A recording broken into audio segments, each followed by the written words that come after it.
Shalom, berjumpa kembali bersama saya Rinaldo Bernardus dalam acara Buka Sahabat bersama AM. Pada kesempatan hari ini, dalam menantikan hari Sabat Tuhan yang sebentar lagi akan kita rasakan bersama-sama, ingin membawa saudara saya semua untuk merenungkan satu ayat yang terdapat di dalam 1 Korintus 10 ayat 13 yang berbunyi, pencobaan-pencobaan yang kamu alami ialah pencobaan-pencobaan biasa yang tidak melebihi kekuatan manusia. Sebab Allah setia, Ia akan memberikan kepadamu jalan keluar. Itu adalah perkataan dari Paulus. Seringkali salah mengartikan dari ayat ini ya. Tapi saat kita merasakan masalah yang berat, kadang-kadang kita ragu-ragu ya dengan ayat yang ada di dalam 1 Korintus 10 ayat 13 tersebut ya. Di mana katanya pencobaan kita pencobaan yang ringan ya. Tapi kok terasa berat sekali ya. Bahkan ada pencobaan-pencobaan juga yang kita lihat dialami oleh teman-teman kita atau saudara-saudara kita, kok mereka bisa sampai ada yang murtad gitu ya, kita lihat kan, sampai ada yang menyerah sepertinya ya. Nah, ternyata bukan itu artinya ya, biasa itu. Kata Yunani koinos berarti umum ya, tidak istimewa, dialami banyak orang. Jadi pencobaan biasa sebenarnya artinya adalah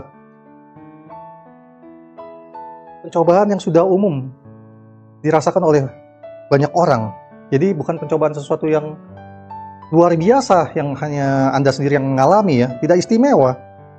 Dan banyak orang sudah mengalaminya. Paulus tidak mengatakan pencobaan Anda sepele atau mudah, ia mengatakan Anda tidak sendirian. Mengalami hal tersebut, pencobaan tersebut bukan cuma Anda. Sudah banyak yang merasakannya, jadi Anda tidak sendirian. Ketika kita sedang terpuruk dalam godaan atau penderitaan, kita sering berpikir, tidak ada yang mengerti tentang pencobaan yang saya alami. Bahkan kita pernah berpikir mungkin ya, Tuhan pasti sudah lupa pada saya saat kita mengalami pencobaan tersebut. Tapi kebalikannya Paulus membantah semua itu. Pencobaan Anda sudah dialami oleh ribuan saudara seiman sebelum Anda. Bahkan Yesus sendiri mengalaminya. Kita bisa membacanya dalam Ibrani 4 ayat 15. Jadi, jangan pernah merasa istimewa dalam penderitaan Anda. Justru sebaliknya, karena ini biasa berarti ada jalan keluar yang sudah terbukti berhasil yang pernah dilakukan oleh orang-orang seiman dengan kita ya, yang sebelumnya telah berhasil melalui hal-hal tersebut. Ayat tersebut juga mengatakan tidak melebihi kekuatan manusia. Ya. Kenapa bisa dikatakan tidak melebihi kekuatan manusia ini dengan catatan ya? Perhatikan, Paulus tidak mengatakan Anda sanggup menanggungnya sendirian. Jika sendirian, Anda pasti jatuh. Maksudnya Allah tidak mengizinkan pencobaan melebihi kapasitas yang Ia sendiri berikan kepada Anda saat itu ya. Jadi dengan kata lain, saat kita mengatakan tidak sendirian, jangan coba-coba kita memecahkan masalah itu dengan cara kita sendiri ya, cara berpikir kita, keinginan kita sendiri, masalah itu terpecahkan. Tidak, tetapi justru kita harus berserah pada Tuhan ya. Jadi dalam memecahkan masalah itu jangan sampai kita karena memakai prinsip kita sendiri, cara berpikir kita sendiri, justru kita mulai mendobrak ya apa yang diinginkan Tuhan agar jangan kita langgar ya. Nah, tapi itu yang seringkali terjadi ya, ibarat seorang ayah yang membiarkan anaknya mengangkat beban yang berat ya. Ayah itu pasti masih tetap ya memberikan dalam batas kemampuan anak itu dengan bantuan sang ayah tentunya ya, dan pengawasan sang ayah dan juga bantuan sang ayah. Jadi Allah tidak pernah berkata, kerjakan sendiri masalah kamu ya. Dia selalu berkata, aku ada bersama-sama dengan kamu. Jadi pencobaan akan terasa berat karena Anda mengandalkan kekuatan sendiri. Anda memakai cara Anda sendiri, cara berpikir Anda sendiri, keinginan Anda sendiri. Tetapi justru sebaliknya, Anda mestinya memakai cara Tuhan ya. Apa yang Tuhan kehendaki, kita lihat dalam firman yang kita selalu mengikuti apa yang dikatakan oleh firman, dan Ia akan menolong dengan caranya. Dan jalan keluar bukan berarti kita langsung bebas dari masalah ya. Saat kita diberikan jalan keluar bukan berarti kita langsung semuanya langsung selesai baik-baik saja, tidak seperti itu. Ini yang sering kita salah pahami ya, karena di dalam bahasa Yunaninya jalan keluar itu disebut ekbasis ya, atau dalam istilah militer adalah istilah ya, dalam istilah militer untuk jalur evakuasi. di tengah medan perang. Jadi Allah tidak pernah berjanji akan mengangkat pencobaan dari hidup Anda. Ia berjanji akan memberikan jalan keluar, sehingga Anda tidak perlu berbuat dosa untuk menyelamatkan diri. Jadi ada jalan, ada pilihan yang Tuhan sediakan bagi kita ya. Selalu ada pilihan. Tapi seringkali kita tidak melihat pilihan tersebut karena kita fokus kepada cara kita, keinginan kita, bagaimana masalah ini terpecahkan ya. Kita memakai cara-cara kita, cara berpikir kita. Tetapi sudah dicontohkan juga oleh Yusuf tidak diselamatkan dari istri Potifar dengan Tuhan menghilangkan istri Potifar ya. Tidak dengan suatu mujizat yang luar biasa seperti itu, tidak. Tapi ia diberikan pilihan jalan keluar, yaitu apa? Lari ya. Ingin mengikuti keinginan, nafsu, atau mengikuti apa kata Tuhan ya. Menjaga kesucian ya, dengan lari. Yusuf melakukan hal tersebut. Dan Yesus sendiri ya, ia diselamatkan dari salib. Ia tidak diselamatkan dari salib maksud saya.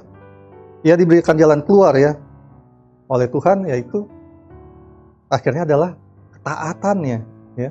Yesus berserah kepada Bapa, di mana ia sendiri berkata ya, bukan kehendakku melainkan kehendak Bapa yang jadi.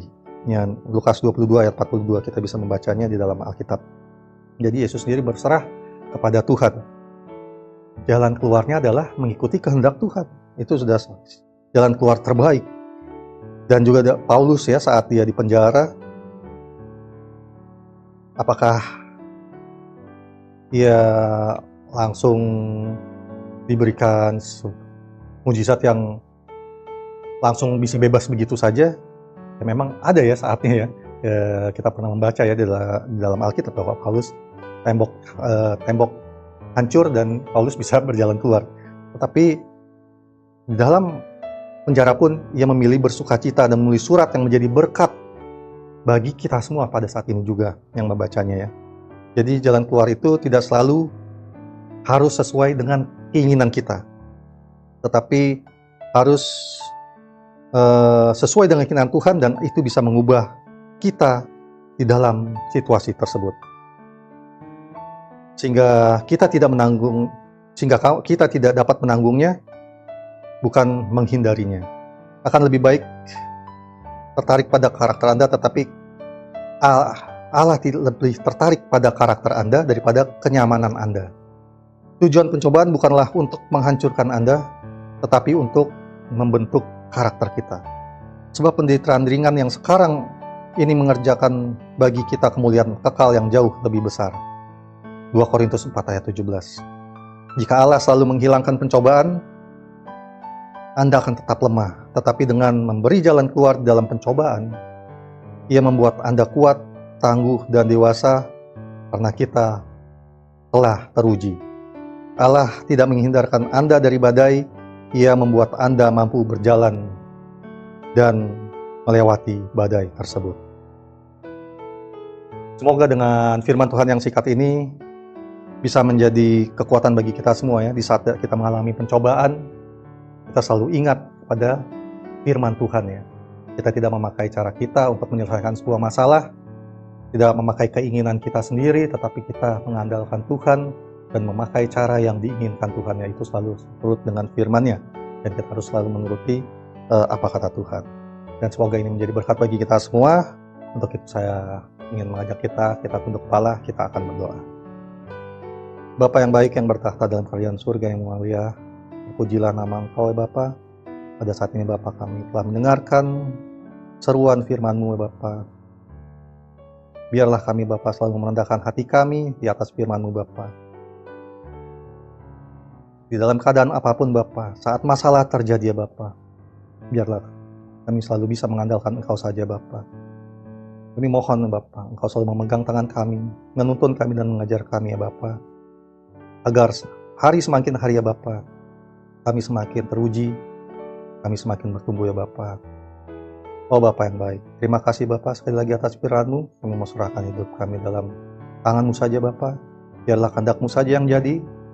Kami alaskan doa ini hanya melalui nama anak-Mu yang tunggal, Yesus Kristus merupakan Tuhan dan Juru Selamat kami. Amin. Jangan lupa kita besok bergereja di gereja kita masing-masing. Bagi sahabat-sahabat EHM yang rindu untuk bergabung bersama kami mengundang untuk hadir beribadah di Jalan Pemuda nomor 47C, Depok. Demikianlah kabaran yang boleh kami sampaikan pada sore hari ini. Tuhan Yesus memberkati.